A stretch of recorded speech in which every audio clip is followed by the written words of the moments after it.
Hi! Thank you very much for turning back in. My name is Fonny. In my channel, I talk about my houseplant and my Hoyas. In today's video, it is a content that a lot of you have been asking me about.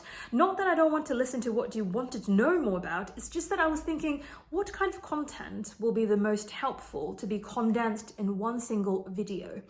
So I thought about this in a different occasion. I also want to record enough footage to show you the growth and also the progress that I have spotted throughout the time.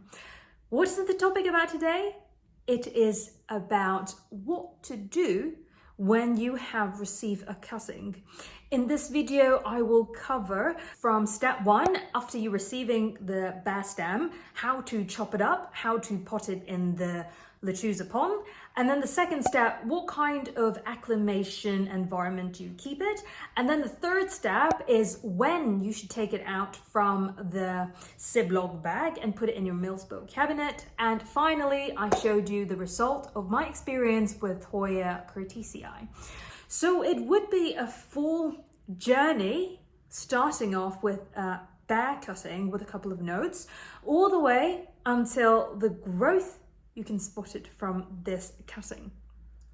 If you like this type of content and you like the idea of learning from each other with regard to how to grow Hoyas out of a cutting, please don't forget to hit that like button and share this video with your friends.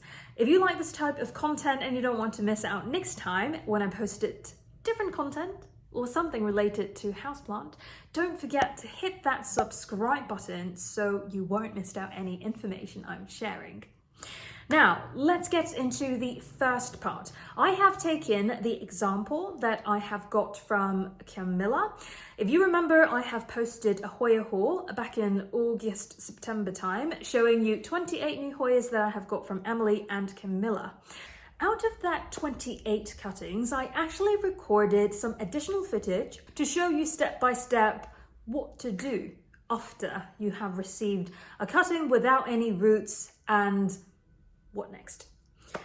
The following footage you will see is the time when I received the cutting around this length, and it has multiple nodes that I potentially could chop.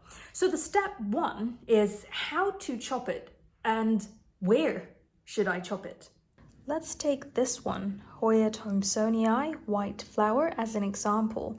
The first step when we obtain our cutting is to understand which should be the side to poke into the soil substrate. In some occasion, because the plant originally grew in a hanging pot, so it's like this.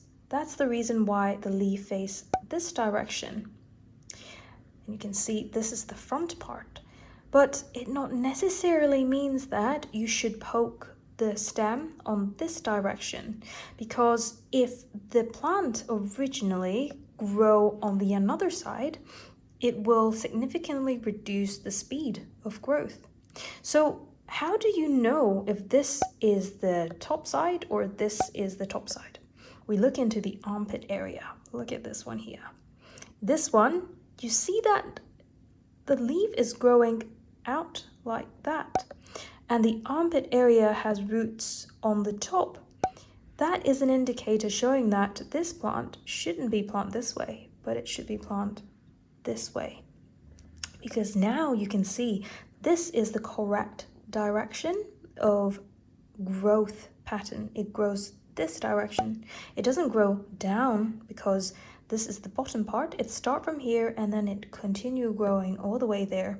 So you also need to follow this growth pattern when you are doing your chopping. Of course, if you do it upside down, it still can root. I tried that before, but it just takes a little bit more time, and then you increase the opportunity for the cutting not making it, in my experience. Share with us your comment, share with us your experience in a comment down below if the other side works for you perfectly. And there's another problem in this cutting, is that because it grows on the other direction, when we plant this on this side, this is not where it maximizes the photosynthesis. The maximization of photosynthesis is on the front part, which is here. However, we can't really plant this way because the peduncle is going to be in the soil substrate. You're definitely going to lose the peduncle if it's immersed in soil substrate. So what you can do is to plant slightly like this. So then you kind of have a bit of leaf facing the light, but at the same time, you also allow this part to go into the soil substrate. So what I will do, or will try to do, is to kind of bend the stem a little bit, not to break it, but then bend it a little bit, so then the front part could face upward. Now, I'm going to show you where I'm going to cut to understand where to cut as the best way. First of all, you need to understand what are you potting into. Let me grab. So this one is the DIY pot that I have showed you of my setup of Hoya. You can check out that video for all of the detail how you can make this one by yourself. So the second step is to understand how much you need to cut the stem. The best is not to maximize the stem it existed, because if it's too long that you kept, if it is shorter, it takes shorter time to reach the leaf itself. And another trick I realized is if you have soil substrate more in this location, like touching these two parts, it rooted out much quicker in my experience. For example, if you just immerse this bit of stem into the soil substrate, it takes much longer time in my experience to root it. However, if you put this two part in the soil substrate or just touching it a little bit, most likely grow faster. Now we can do a bit of measurement. This one is kind of okay, because if I put it this way, then this part could submerge into the soil substrate. So I don't really need to cut this one shorter. And as the old trick I always mention, you need this cinnamon after you cut it. So let's have a look at this one. So for the second part, actually we don't need to cut off anything. So I would think to cut it here. Right, and then you see the sap coming up. Make sure you dip it in the... Okay. This one you see it coming up. You get this one here. And you sealed the wound, and then this avoid bacteria to harm your plant. And then we have a look at this one. We can also cut it here. Sap coming out means it is a healthy plant. Dip it here. And then this one as well. Okay, so now we have 3 sets. And here. I'm going to wait for around 15 minutes for these one to settle in, because I just don't feel too comfortable to cut it and pot it up in and make it submerged in water or moisture right away, because I just think that it will increase the chance of rotting it. So I'll wait for 15 minutes, then we'll get back and I'll show you how I pot it in my DIY pot.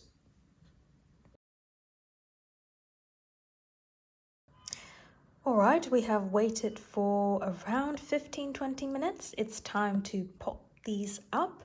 One thing that I believe you might have a question on, so I'll just let you know what I will do.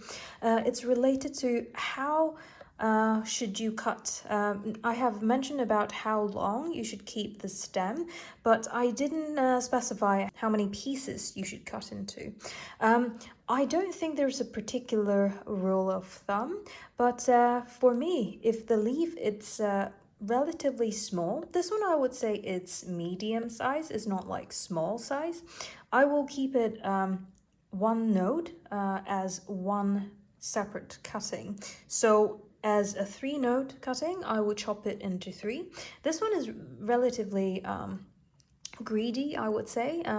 Many of the people that I have spoke with, they don't really chop this much because the leaves are relatively small. The stem could suck up enough nutrition and water to support the plant, even though it's much longer. However, for me, I just want to increase my opportunity to have a larger and bushier plant, so I chop it into 3 parts. For example, this one here. This one is the small leaf version of Curtisii. Because the leaves are super tiny and it's really small, I wouldn't want to chop it too small because the stem may not be alive if it just got a very, very small piece. So what I will do is I will chop 2 nodes as 1 cutting and then divide it like this. This is for more tiny leaf type, but if it is a leaf like this size, I will chop it as 1 node, 1 cutting, and without a question, for the bigger leaf, definitely chop it 1 node, 1 cutting. All right, after the clarification, I will show you a very, very simple way to pot things up. So I normally will just hold it like this. This one is peduncle, so I want to make sure that it could increase the survival rate. This is not mealybug, it's just the fabric. And then this one, if you remember what I mentioned about up and down and Y shape, which side do you think I should put? This side or this side? Yes, it's this side, because if you pay a little bit more attention, you see that the Y shape is more on this side, but because it is a hanging plant, so it just naturally goes upside down. But what I will do is I will try to pot it like this, and then I can adjust it so then it could at least have 1 or 2 leaves facing upwards. Then I will hold it like this and just fill it up with pon. This is how I potted it up.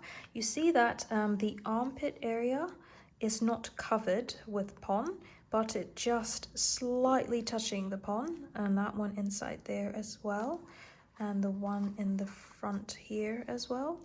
It's not covered. And also I tried to kind of tweak it a little bit so then it can have a little bit of this side facing upward. Let's see how it turned out, because I don't want to manipulate the direction too much right now. It will turn itself when it knows where the light source is, but so far this is how I'm going to pot it up. So this is exactly how I mentioned about my DIY pot. It's nothing very difficult, and yeah, there you go. After that, you will want to know where do I keep them. So step 2 is the acclimation pot. I have it right next to me. So this one is how I potted it. I have it in a plastic ziplock bag, and I have nothing inside because I'm waiting for some new Hoyas to arrive. So I just I set everything in, so by the time when I receive it, I can immediately pot it up. So this is exactly the same setup I have showed you in another video about DIY pot that I have shown you in another video. What I do is I will pot the cutting as I show you in that previous video. After that, I put it into tray. I put it in a tray like this, essentially because I want to stabilize it. So these Hoyas in this very small container wouldn't move around and then eventually like flop over each other and die because of me neglecting it or not paying attention. The worst thing that you could experience is when the condensation of water is too high and then the stem immersed into water. That increase significantly the rot of stem. So that's the thing I'm trying to avoid, having this stabilized kind of takeaway box to make sure that the cuttings don't move around. As you can see, it's very stable. So after I have potted up, I put it in a ziplock bag like this. As I mentioned in my previous video, normally I will leave it a small opening. So then I'll just flip it like this and keep it having an opening like this. So it wouldn't have too much of a condensation of water, but at the same time, fresh air could get in to reduce this possibility of molding situation or fungus situation. So that is how I set it. And with regard to the light, I only use a very weak light that is like aquarium light. I always say that I provide my aquarium light from the previous aquarium light that I have for my fishes. This is an example, and this is actually what I use. I don't know the name of it because I just bought it in a local store back home, but I can show you this side. This is the number of lights that I have for one panel, and this panel I support for maybe, I would say, 10 plants, like 10 very small plants that is in this 6 centimeters diameter little pot when I do the acclimation. And this is what I meant by mild light. There aren't a lot of light giving out, and it also have the adjustment, so I can adjust it. So in that perspective, you can find something that is like this density of lights.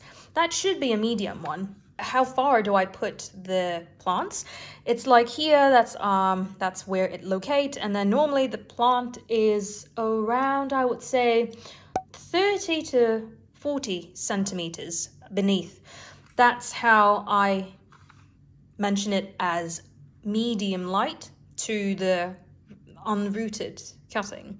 And of course, after this one, I will put it in my meals bow cabinet, and that will be using the spider farm. I can just take you through and show you how the spider farm looks like. So this one, you see that's the spider farm light that I have. I have parchment paper to get it underneath so that it won't have too much light. But this spider farm light is super bright. I do not recommend to put cuttings under this light right away because it's so easy to burn the fragile cutting. That's why I waited after the acclimation, after I saw new growth point pushed out, and as I mentioned in the next step, I then will put in my meals bow cabinet. Most of the Hoya works really well after it has grown some new roots and has pushed out growth. It's not a problem after it has established to be placed under this light. However, I have not myself put it under this light right away because it is too bright and too intense, in my opinion. Leave your comment down below what kind of light you provide to your cuttings and what is the optimal setup that you would like to do for your cuttings. Will be really, really good for all of us to learn from each other.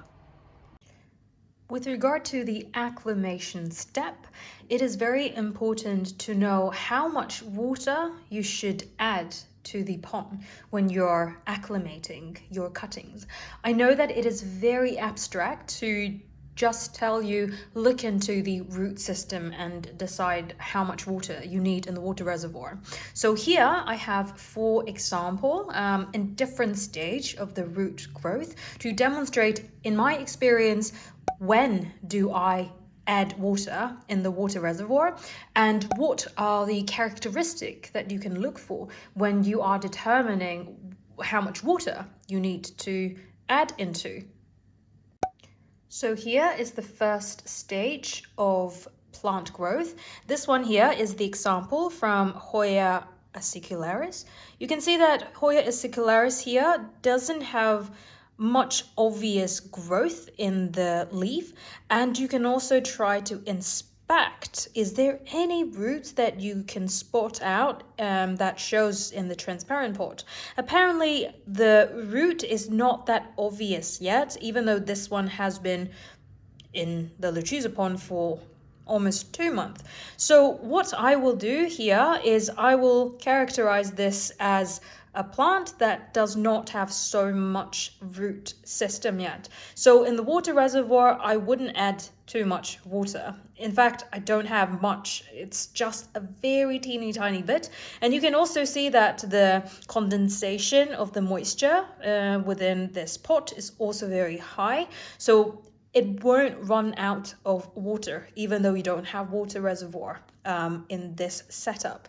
And with regard to the frequency of the watering, in this condition, I won't water in 1 week. I will check again in 1 week time and see if the Choosapon has changed the color to a more dry side. And I can show you the coloration of the dry Lechusapon, which you can also check out my Lechusapon tutorial. So this one over here, you see that there are 2 sets of Lechusapon. This one here is in a darker shade. That means it's kind of moist. You can feel it when you're touching the little rocks. But the one on the left-hand side, this one is much lighter in color.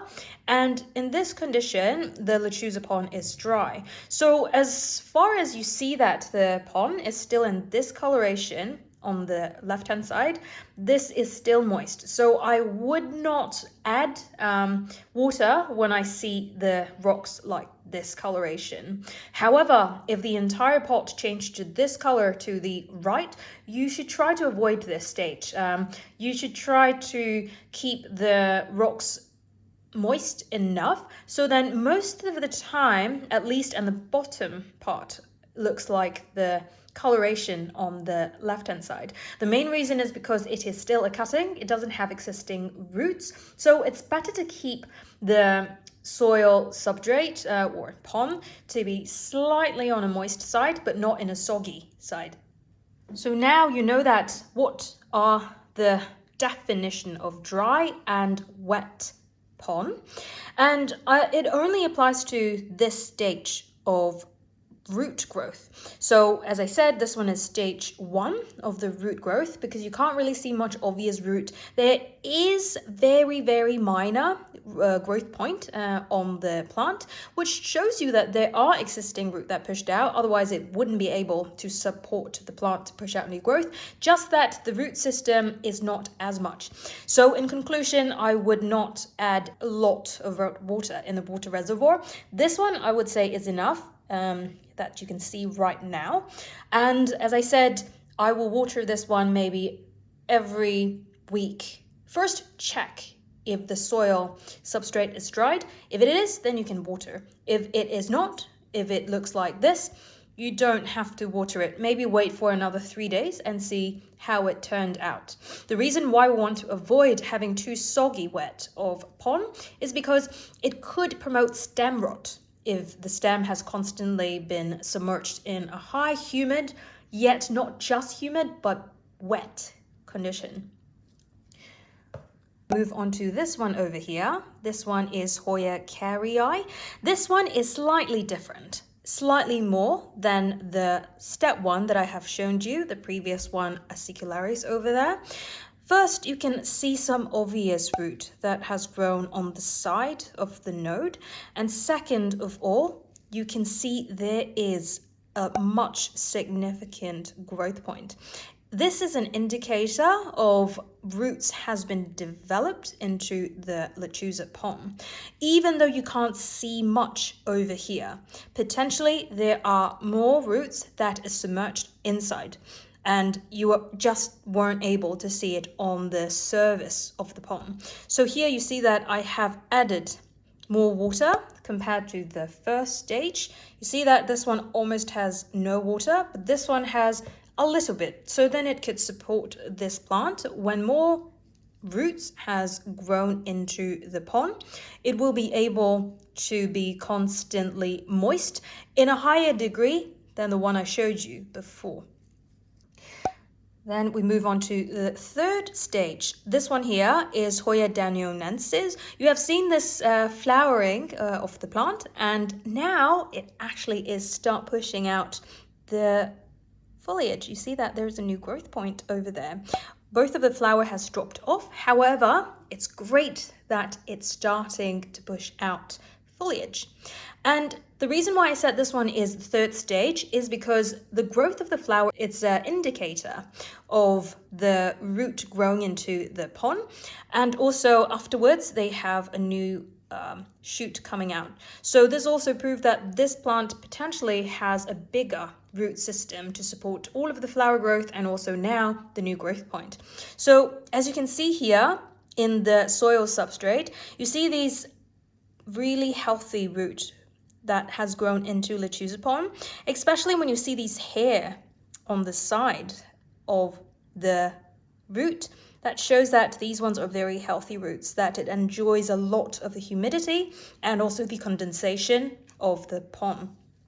In this stage, what I do is I add even more water, maybe not as full. You can still do that if you wanted, because at this stage, there's supposed to be a lot of root grown into lechuza pon.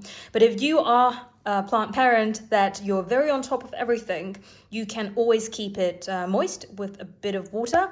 Then you can have probably half of the water reservoir. So then you can make sure that all of these roots that has grown always have constant moisture surrounded them. Then we move on to the fourth stage. This one over here is Hoya lapis. This one is a rooted cutting that is provided by Camilla. So this one, you can see that the foliage growth is very, very significant. Also, the new growth is not skipping a bit. It is also growing a lot. That is a huge indicator showing you that this plant needs a lot of moisture and probably more light to support it to produce food. And potentially, if you keep it in a warm environment, you probably need to feed it if you are using lechuza pon. So when we observe the root growth, you see that there is already water roots grow into the water reservoir. It's not just one, but also both. In essence, that means these roots are automatically sucking up water to support the roots, and it doesn't matter if this one is full, it won't drown the water root. So in this condition, I would suggest to just keep the water reservoir maximized. So then you will always make sure that the water roots will not dry up and potentially die out. So that's the fourth stage of the root. Let me know in the comment box below if you still have some questions with regard to what meant by moderate water, what meant by full amount of water in the water reservoir. There you go. So I placed it like this, and I checked it every day just to make sure that no cuttings actually emerged into the water. And yeah, that's how I kept it for around 1 to 2 months. It depends on the growth rate. If I see the roots start pushing out in the lechuza pon and it's obvious, I will then take it out and put it in my Milsbo cabinet. The reason is because the high humidity you have here is really, really good for the plant. But the longer that you placed in a high humidity condition like this, it will eventually settle in this kind of great environment. And when you transfer to a less humid environment or higher light environment, it may not adapt as quickly. So normally I don't wait until the plant goes exploded, this bag. I will see if the root has started growing enough to support the plant that it doesn't need to baby it too much. Then I will take it out and put it in my Milsbo cabinet. So after 2 months, now I can show you the growth. I will show you close up in a B-roll, so don't worry about that. This is the plant you see in that video. You can see that this is what I have showed you, exactly the DIY pot I have showed you in another video. You can see that there are roots growing all the way downwards already. Not a lot of obvious root that you can see through the transparent pot, but I'm sure that it is growing because you can see that there are a lot of new growth point over here.